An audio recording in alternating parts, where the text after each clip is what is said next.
Kachika ito. Tatawanan ka lang. Yes, sir.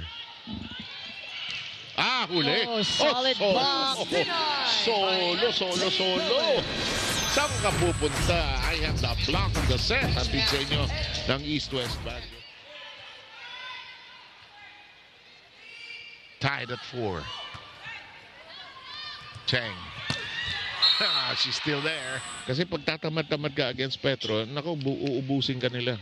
Yeah, very strong offensive team itong Petrogas. So talagang magiging number 1 na weapon nitong Capital One is the defense. And that's not gonna cross. And the wall is there. That's hard to get across Ipak and Cruz, two tall ladies there. Watch this. Depende, hindi mo alam kung kanan o kaliwa. You tend to forget. As this serve of Palma is in play. Picked up downstairs by Singh. That's a good pickup by Van Siegel. Here's Myla. Oh, Myla hitting it down the line. And Coach Roger is up from his seat early on. So with this hit from Myla Pablo, you wouldn't want to give more confidence or para magbigyan mo pang kumpiyansa yung kalaban mo. And given that Capital One played well in the second and first set. That's right. In the meantime, biglang ito, Myla pa na nga nangyari. Makatuno, third serve. Van Siegel denied. Pablo has to stretch and scamper. Van Siegel is blocked.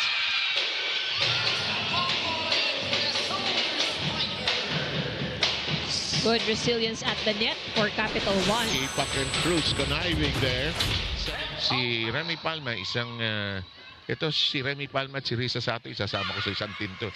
All smiling people. That's right.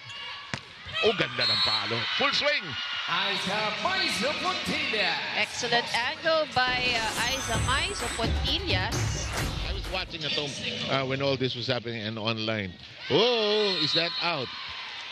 Oh, that was a service ace. Pumasok And we arrive at set point. 24-19.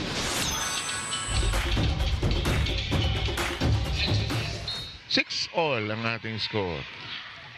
So this is good because Capital One is keeping things close. Yes. Oh, excellent block by Des Clemente. And using all of that height to jam that. Watch this. Nagkukwento Tapos diba? Ikaw pagka nakikita niya, happy siya. Hindi talaga. Talaga. Every time magkahit anong liga, pag nakikita